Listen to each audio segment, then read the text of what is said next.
Let's continue on with chapter 19. 19.2, we have some verb first constructions, which means just different situations in which the verb might come first, because we know that normally in a normal statement, the verb is in the second position in a main clause, and then in a question with a question word like was ist das, verb's in the second position, and then we know that in dependent clauses, the verb's at the end. So normally a verb in the second position in a main clause, or a verb at the end in a dependent clause, but there are some situations where the verb comes first, so that's what this part is all about. But first we have to get through our exercises from the last unit, and we had this conversation between the Enkelkind and the Opa, and so I have these first two here, and then we have the answers. So, Enkelkind, the grandchild, says, Opa, ich habe gestern eine Freundin getroffen, which is, Grandpa, I met up with a friend yesterday. And then the Opa says, wen hast du gestern getroffen? Whom did you meet yesterday? And that's in the accusative. So, eine Freundin, I met a friend, that's the direct object, and wen is also the direct object. That's what's being replaced. And then we have Enkelkind says, Opa, ich habe meinem Freund etwas zum Geburtstag geschenkt. Which is, Grandpa, I gave my friend or boyfriend something for his birthday. And then Opa says, Wem hast du etwas geschenkt? To whom did you give something? So, of course, meinem Freund is then in the dative, right? It's the indirect object in the dative. And then, of course, when you ask to replace that information, then the question word, wem, will also be in the dative. To whom did you give something? Who did you give something to? Yeah. Also, who did you give something to? Either way in English, depending on how fancy you want to sound. Okay, the next set was Opa, ich fahre morgen zum Strand, which is Grandpa, I'm going or driving to the beach tomorrow. And then Opa says, wer fährt morgen zum Strand? Who is going to the beach tomorrow? So, ich is the subject, right? And so he wants to know what the subject was, and so that's wer, nominative. And then then Enkelkind says, Opa, ich bringe dir die Zeitung. And then, Grandpa, I'm bringing you the newspaper. And then Opa says, wem bringst du die Zeitung? To whom are you bringing the newspaper? So it's dative because dir, to you, that's the indirect object. And then he says, to whom? Dir is what he wants the child to repeat. Yeah, to whom. Or who are you bringing the newspaper to as well. And then we have, Opa, magst du dieses Fahrrad? Mein Freund Christian hat es mir geliehen. Which is, Grandpa, do you like this bike? My friend Christian loaned it to me. So, hat es mir geliehen, loaned it to me. And then he says, wessen Fahrrad ist das? Whose bike is that?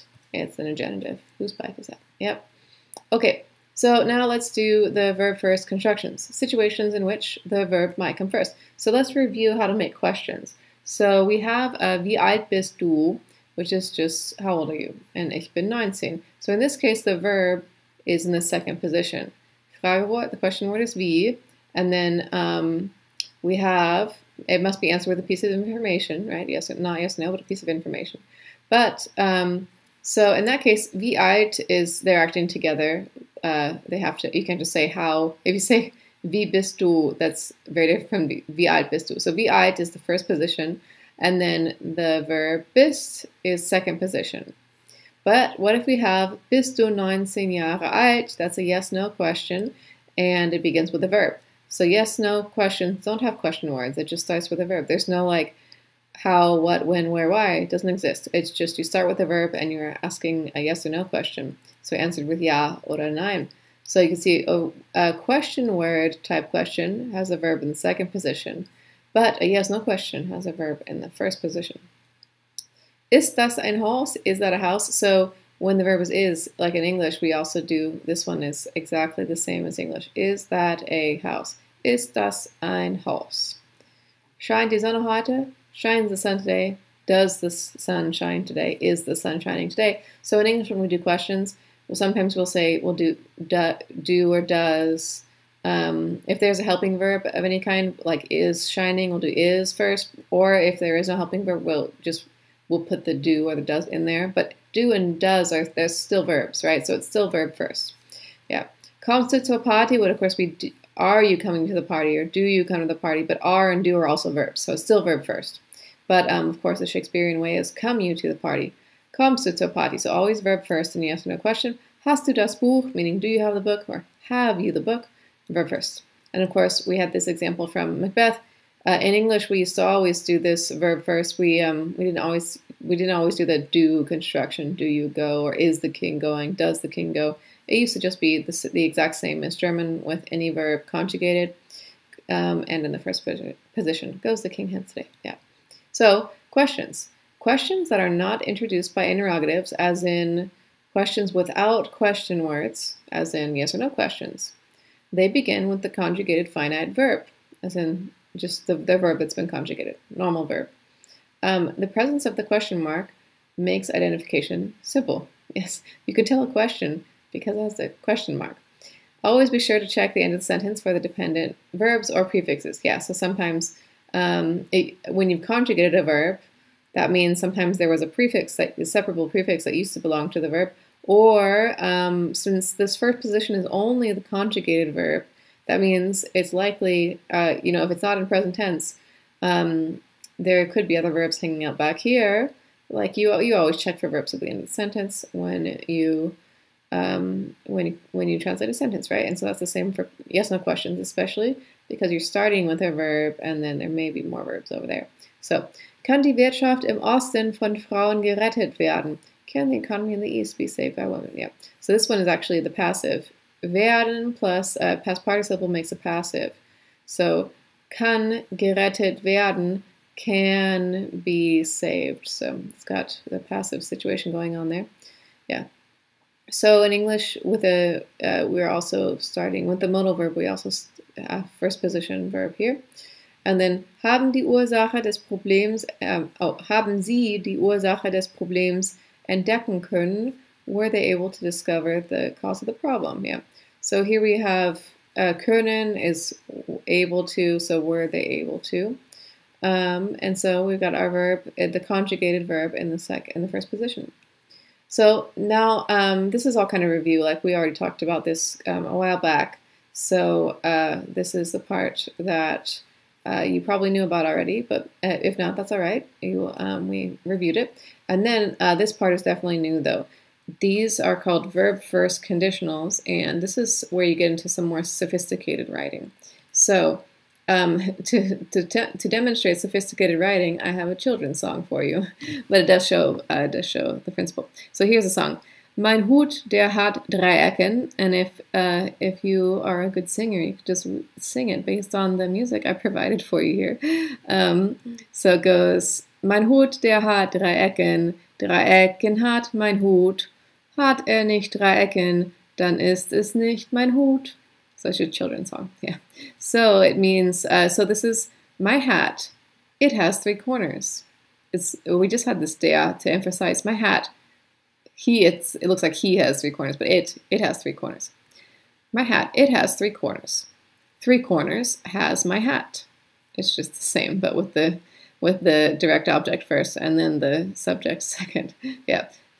My hat, it has three corners. Three corners has my hat.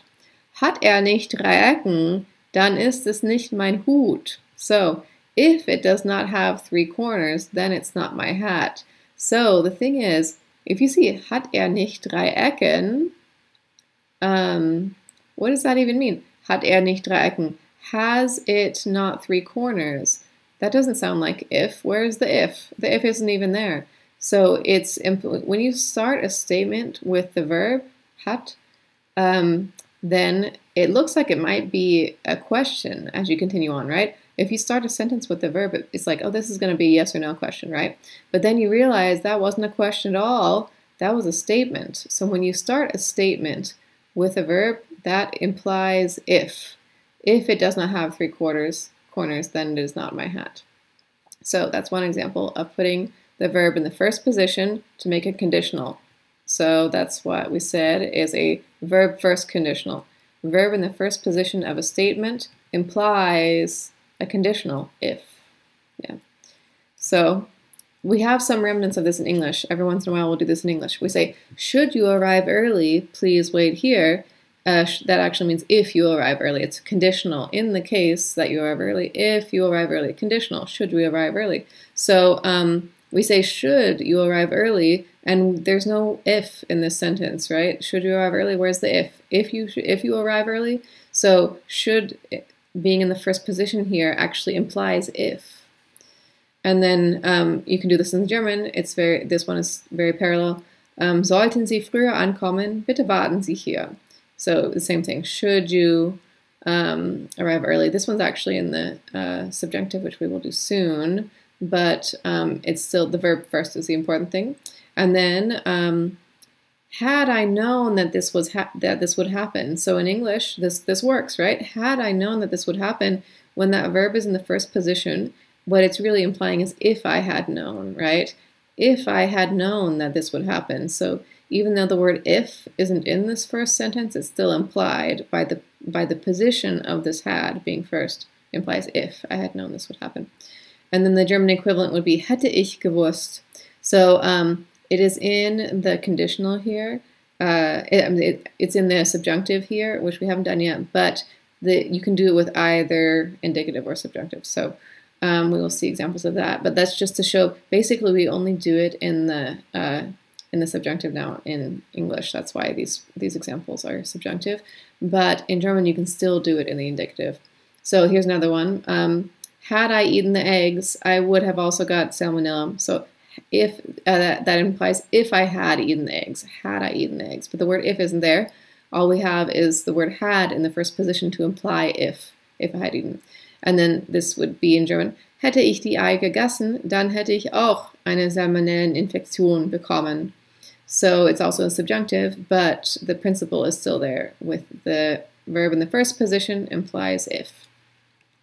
Okay, so then we have some, these are actually in the indicative. So, wenn Karl liest, schläft ein. So wenn is the word we've already gone over, meaning if, right?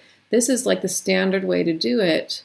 If you want to say if and then, right? So wenn means if. This is like the straightforward way to do it. But another way to do it, it's pretty common, is instead of saying wenn is no longer here. It's liest Karl, schläft ein. So the fact that verb liest, so this is like when Karl reads, he falls asleep. And this is like reads Karl, falls he asleep. So instead of saying the wenn, we just put that verb in the first position, and the fact that the verb is in the first position of a statement implies if. If Karl reads, he falls asleep. And then optionally, you can also have the so at the beginning of the second clause. And this is quite common. You'll most of the time find the so there, and that makes it easy to recognize because then you have two signals. You have the fact that the verb is first in a statement. That is the first clue. And then when you get to the second clause and it starts with so, that really means it's a really big indicator that we're dealing with an implied if here. So if Karl reads, then he falls asleep, and then is optional, right? So all of these, wenn Karl liest, schläft ein, liest Karl, schläft ein, liest Karl, so schläft ein. Those are all different ways to say if Karl reads, he falls asleep. So yeah, just be aware that all of those can be translated this way. And then we have a slightly more complicated one. Wenn sein Sohn etwas erreicht hat, ist jeder Vater glücklich. So wenn is, of course, if, or sometimes when, but in this case, if. And then hat is our verb, right? So I have the translation down here. If his son has achieved something, every father is happy. So this version with wenn actually does have the if, right? Wenn, if. And then this is a dependent clause. Wenn triggers a dependent clause. It's a subordinating conjunction. So, of course, the verb hat is kicked to the end. Wenn has kicked the verb to the end. That's why it's there. And then let's try the other versions. So instead of saying wenn at all, wenn is now gone. And we've started our sentence with the conjugated verb. Hat sein Sohn etwas erreicht, ist jeder Vater glücklich. So, has his son achieved something, is every father happy, which is really just this one, right? If his son has achieved something. And then optionally and quite commonly, you get the so at the beginning of the second clause. Hat sein Sohn etwas erreicht, so ist jeder Vater glücklich, which is the same as if his son has achieved something. Optionally, then every father is happy. Yeah. Okay, so we have omission of wenn in conditional clauses. So wenn is often omitted in favor of a verb first construction. Conditional verb first constructions are followed by result clauses, usually introduced by dann or so. We had so just now, but dann can also happen. So, and then they're optional, so it's the parentheses, right? Wenn man Erfolg haben will, dann muss arbeiten.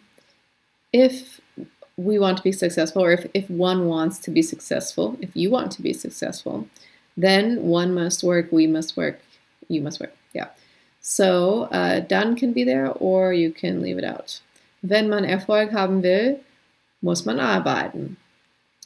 But the second one is the same sentence, the meaning is the same, but we have now taken out the wenn entirely, and we look for that conjugated verb, which is here at the end because this was a dependent clause. Dependent clauses have their conjugated verbs at the end. So we take that conjugated verb, we put it all the way to the front, and then we got a verb in the second position, obviously. So you get, will man Erfolg haben, dann muss man arbeiten. And then, wenn eine musikalische Komposition verloren geht, verliert die ganze Welt einen Schatz. So, wenn is of course if a musical composition is lost. If a musical composition missing goes or lost goes, verloren is lost, so it goes lost or it goes missing, then the whole world loses the whole world a treasure. Yeah. So wenn is in this first version, and then geht is the conjugated verb, and it's at the end of the dependent clause where it belongs. But then we're going to take out the wenn, and it's not a dependent clause anymore. The wenn is gone. So it's now main clause. But we can start a main clause with the verb if we mean to imply if. So, geht eine musikalische Komposition verloren, so, optionally, so verliert die ganze Welt einen Schatz. So, if a musical composition goes lost, goes a musical composition lost, then the whole world loses a treasure. Yeah. So sometimes if you do it like that in English, it just doesn't work anymore. Maybe a few hundred years ago it would have worked, but now sometimes you can get away with like had I known or something. You can get away with doing that in English, but the vast majority of the time, if it's a verb first here with an implied if, you do actually need to have the if in the translation because we don't really do it in English anymore. Yeah. Okay, so that was that. Those are the verb first conditionals, implied if. And this is something different. This is a different time where the verb comes first. The imperative, which is command forms. So we have, for example, gib mir bitte den Stift, give me the pen, please. So gib mir, give me. So you see in English, we also put the verb first in our command forms. Gib mir. So the subject, where is the subject in the sentence, right? Give is a verb, me is the indirect object, the pen is the direct object, and then please is like an adverb. So where is the subject? The subject just implied you, right? The subject is hiding, but it really means you give me the pen, not just like who gives? Well, you, but I'm not saying the word you. So the subject is implied you. And so it was not really there anywhere. So the verb is first in the imperative. And then, gib mir bitte das Buch. Give me the book, please. Gib mir bitte das Buch. Gib. And then, gib mir bitte die Tasse. Give me the cup, please. So verb is first in the imperative command form. So let's look at more imperatives. Kommen in the infinitive becomes komm, like komm gut nach Hause. Get home safe, meaning come well home. Komm. And then tanzen becomes tanz. Tanz mit mir. Dance with me.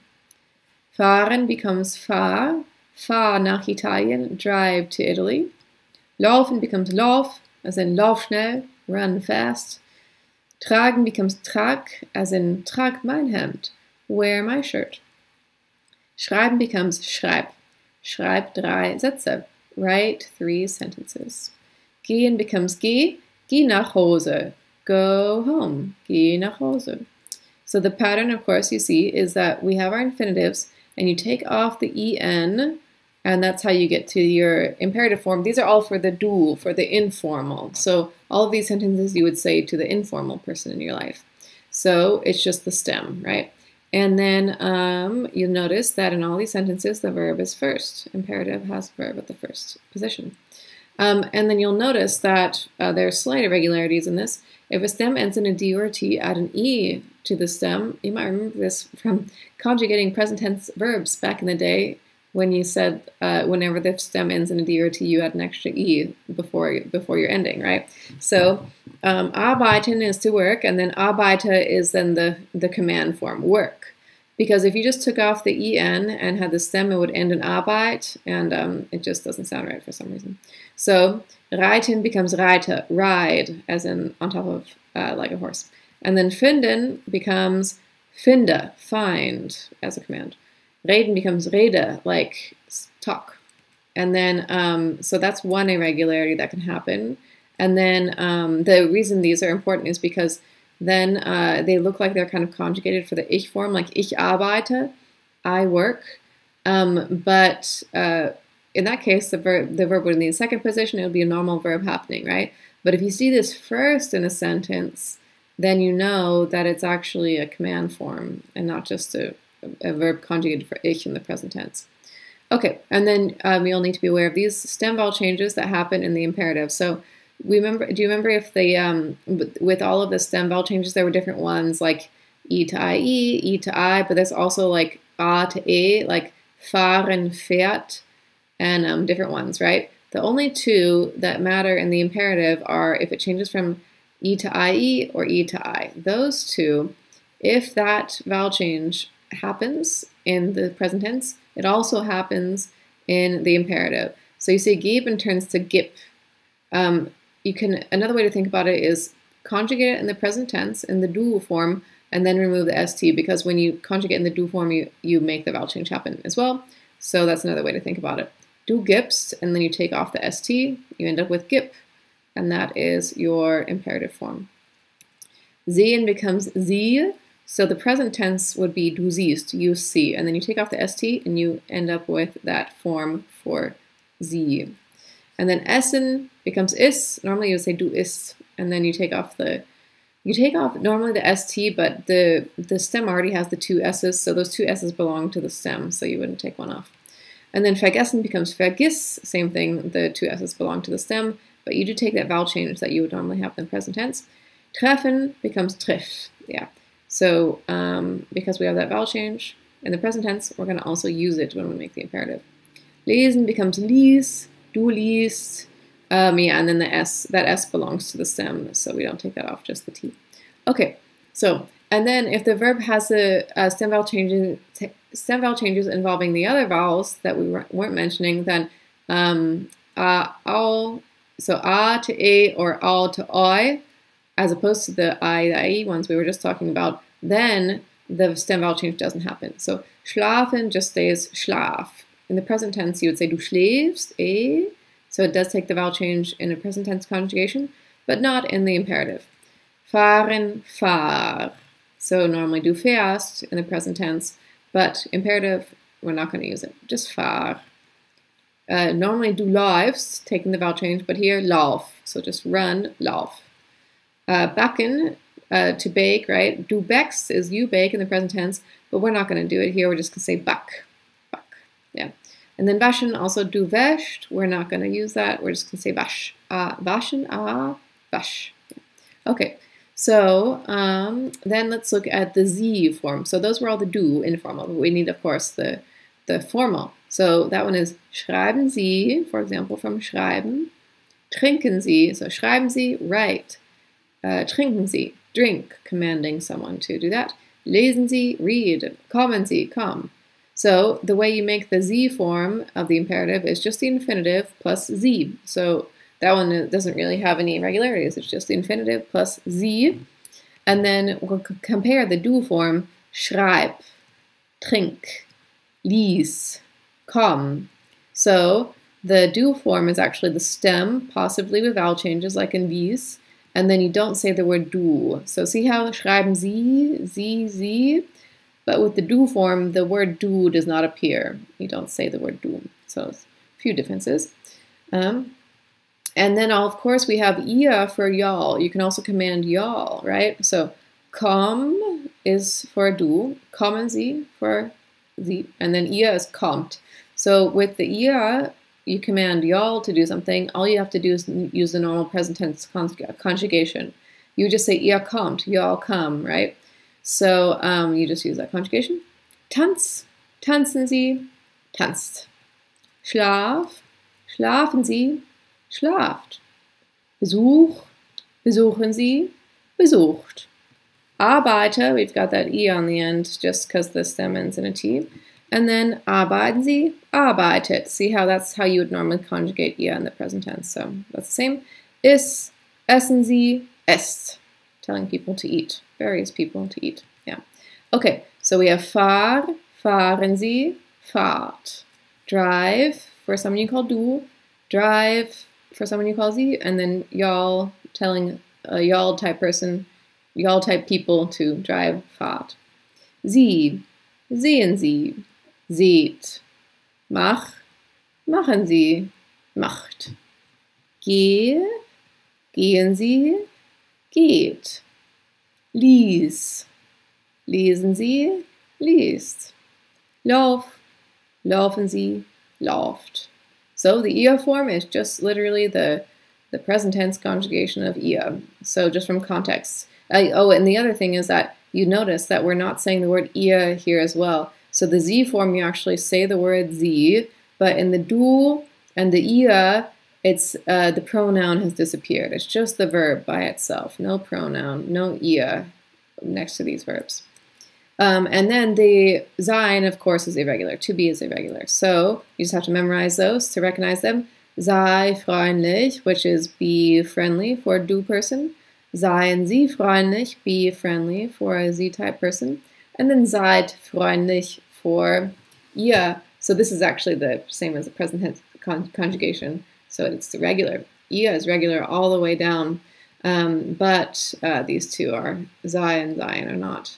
Are new forms, yeah. You could say sei pünktlich, which is be punctual. Seien Sie pünktlich, be punctual for a Sie person. And then seid pünktlich, be punctual for y'all. And then important thing to know about imperatives is that they're often used with flavoring particles. So doch and mal are flavoring particles that are frequently used with imperatives / command forms. So gehen Sie zum Arzt, let's just go to the doctor, right? But if you want to make it sound a little softer, you can say gehen Sie doch mal zum Arzt, and that does show up in the translation, and it's something like you really should go to the doctor. So it's still a command, but we might say you really should in English, or why don't you? So doch mal make it more of a suggestion rather than a command. Lassen Sie mich in Ruhe. Leave me alone, leave me in peace. But then if you, with intonation, and if you say doch, it can kind of be an intensifier, but you still can translate it as, why don't you leave me alone, right? Lassen Sie mich doch in Ruhe, why don't you leave me alone? So that can change the meaning a little bit. Mach deine Hausaufgaben, do your homework. Mach mal deine Hausaufgaben, that makes it sound very soft. Mach mal deine Hausaufgaben. Why don't you try doing your homework? Yeah, so I put the try in there to make it sound extra soft. Why don't you try doing your homework? Mach mal deine Hausaufgaben. Yeah, and then we have some examples with several prefix verbs. So these, we're still in verb first construction, which means that prefix is going to get kicked to the end. So place the prefix at the end of the sentence as if you were conjugating it normally in the present tense. So, das Zimmer aufräumen, to clean up the room. If you go on a command, you say, räum das Zimmer auf, which is clean the room up. So, you can think of that prefix being at the end in English as well in an imperative. Clean the room up. A verb, then whatever else you need, and then you can actually put that prefix at the end. In German, it has to be at the end. In German, you could also say, clean up the room. In English, you could say, clean up the room or clean the room up. But in German, that prefix has to be at the end. Räum das Zimmer auf. Freunde einladen, to invite friends. Lade Freunde ein, so invite friends. Invite as an imperative, and then our separate prefix has been put to the end. Heute Abend ausgehen, to go out tonight, and you want to command someone, go out tonight. Geh heute Abend aus, go tonight out. Go out tonight. Deine Mutter abholen, to pick up your mother becomes hol deine Mutter ab, pick your mother up. Yeah. And then deinen Vater anrufen, to call your father. Ruf deinen Vater an, call your father up, you could say, or just call your father. Yeah. And then we have some comparisons. The infinitive with kommen, right? And then the du imperative, komm. The sie imperative, kommen sie. Mit kommen, then as soon as we add a prefix, it's going to be slightly different. You just take that, you're going to do whatever you would normally do with kommen. Just take off the en, it's a stem, and then you take that prefix and put it to the end. So komm mit, meaning come with or come along. And then the sie form would be kommen sie mit. So you see, you just do the same thing you would normally do to the kommen, and then the prefix is at the end. Schlafen is, of course, to sleep. Schlaf, schlafen Sie, telling people to sleep. But then einschlafen, to fall asleep. Schlaf ein, fall asleep. And then schlafen Sie ein. So the prefix has been put to the end. Stehen, to stand. Steh or stehen Sie, telling people to stand. But then aufstehen, to stand up. You say steh auf, stand up. So the prefix has been removed and put to the end. And then stehen Sie auf, as you might expect, stand up. Gehen, of course, gehe, and then gehen Sie. Ausgehen is to go out. Geh aus, gehen Sie aus. Weggehen, we have, is to go away. So geh weg. This is go away, is useful in life to be able to tell people to go away. So geh weg, go away. And then the formal, gehen Sie weg, go away to someone you are formal with, for your colleagues, for example. Gehen Sie weg, yeah. Okay, fahren, to drive, fahr, drive, and then fahren Sie. But then if you want to say abfahren, which is to depart, you can say fahr ab, which is telling someone to depart. And then fahren Sie ab, so that prefix has gone to the end. Wegfahren, to drive away, fahr weg, or fahren Sie weg. See how those prefixes go to the end. So here are the imperatives as they are summarized in the book again. Most imperatives are punctuated with an exclamation point, or I just try to say them very forcefully. The du and the ihr of some common verbs, so the infinitives we had, gehen, geh, and then optionally you can have this e as well. If the stem ends in a d or a t or a consonant cluster like fn, gn, then you have to have the e. But a lot of other verbs that don't end that way have optional e that you will see sometimes. Gehe or schreibe, schreib or schreibe, yeah. But so they have to be regular verbs for that to happen. If there's a vowel change like nehmen, nimm, if any of these vowel changes happen, then you can't add the e anymore. It's not, you can say nimmer, that would be wrong. So the e is only an option if the verb is regular. So yeah, nehmen, to take, and then nimm, take. And then this one is, the reason that the e is in here as optional is because it's archaic. So geht would be just the t, that would be the modern form, and then geht is archaic. And then nimet, schreibet, those are forms you would find in the Bible, for example. So when Jesus tells his disciples to do things, it would be in these. But nowadays it's just the t at the end, not the et. But of course, if you're translating a text from more than 100 years ago, you might come across those. Yeah. So then we have the Z form is the most frequent imperative in scholarly writing, of course, and you just do the verb first and then the Z, right? And the only irregular form is sein Sie. So gehen Sie, normally you would say Sie gehen, right? And so all you just flip them. Gehen Sie sofort nach Hause, go home immediately. Nehmen Sie bitte Platz, please take a seat. Take, please, seat. Schreiben Sie Ihren Namen. Write your name. Seien Sie ehrlich mit mir. Be honest with me. Vergleichen Sie die zwei Beispiele. Compare the two examples. Vergleichen, to compare. And then Sie, of course, you don't, in English, we don't put that pronoun in there, right? We don't say write you your name. We just say write your name. Be you honest. Yeah. Go you home. No, we just say the verb. Yeah. And then wir can also be a type of imperative. And if you command yourself and other people to do something, you're saying, let's do this, let us do this. In that sense, it's actually an imperative. So wir following the verb is in this verb first construction is equivalent to saying let us, right? So if you have, may or may not have an exclamation point, and then it can be differentiated from a question by the absence of a question mark, right? And then from a conditional clause by the absence of the following so or dann. Yeah. So fangen wir an. Let's begin. So you see in English, let is a verb as well. So both let and begin are verbs. So in English, what we do is we have our normal verb like assume, and then we add let to it. So it is verb first in English, except for we're adding a new verb, but it's still verb first. So fangen wir an, let's begin. Nehmen wir an, das annehmen means to assume. So this is actually a prefix that's been taken off.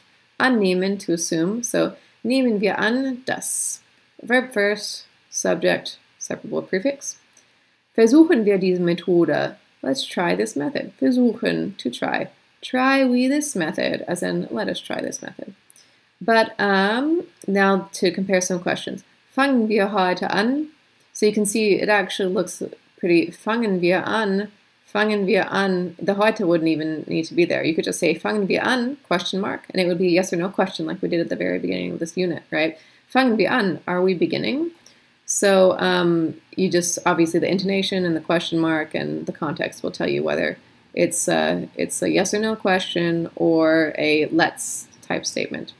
Nehmen wir das an, dann, yeah, so obviously these things we went over where you start with the verb and then it's implied. If, it should be clear from the construction of the rest of the sentence that it's actually the if instead of the let's thing. And then versuchen wir diese Methode so, if we try this method. So yeah. Okay, so now we have come to the end of the verb first constructions. So I have a few sentences for you to try out that show these features that we've been looking at. And then these are just imperatives. So yeah, these are different verb first constructions. And then these are all just imperatives. It's a conversation where Frau Ziegler gets commands from her doctor. So that's all of those for the moment. Viel Spaß. I hope you have lots of fun with those sentences. Und wir sehen uns im nächsten Video. Tschüss. Bis bald.